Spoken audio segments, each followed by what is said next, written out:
Today we are going to learn affixes. Now we can divide two parts, affixes. First one, prefixes. Prefixes. Second one, suffixes. Suffixes.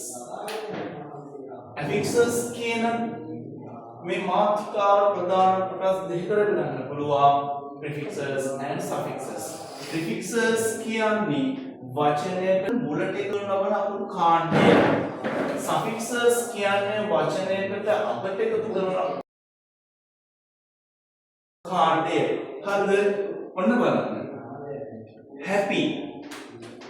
Happy. Happy කියන්නේ සතුට. සතුට කියන පදයට අපි un කියන පදේ එකතු කරනවා. ඒ හැදෙනවා unhappy කියලා. Unhappy. Unhappy. සතුට කියන්නේ ඒක හැදෙනවා happy. ඒක අපි හදනවා prefixes කියන un කියන පදේ එකතු කරාම unhappy. Like. Like කියන්නේ කැමති. අපි මෙයාට මුලට එකතු කරනවා dis කියන පදය. හැදෙනවා dislike කියලා. Dislike කියලා. Play. Play කියන්නේ සෙල්ලම් කරනවා. එහෙනම් අපිට මෙයාට කරනවා free කියලා. එහෙනම් හැදෙනවා free play කියලා. Kind. Kind කියන්නේ කරුණාවන්තයි. එහෙනම් unkind. Unkind කරුණාවන්ත නෑ කියන එක. එහෙනම් මෙන්න මේවා අන්ඩර්ලයින් කරනකොට පද වලට කියනවා prefixes කියලා.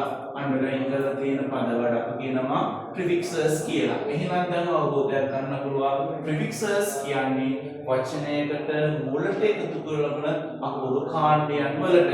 හරිද? ඊගාවට suffixes. Suffixes කියන්නේ වචනයකට අකට එකතු කරන අකුරු කාණ්ඩයකට. හරිද? teach. Teach කියන්නේ ක්‍රියාපදයක්. මෙයාට අපි er එකතු කරාම හැදෙනවා teacher කියලා. Teacher. friend කියන්නේ යාළුවා. friend කියන්නේ යාළුවා. අපි මෙයාට ship කියන පදේ එකතු කරනවා හැදෙනවා friendship කියලා. Friendship. Friendship. හරිද? Friendship කියලා හැදෙනවා. Manage. Manage කියන්නේ කළමනාකරණය කරනවා. හරිද?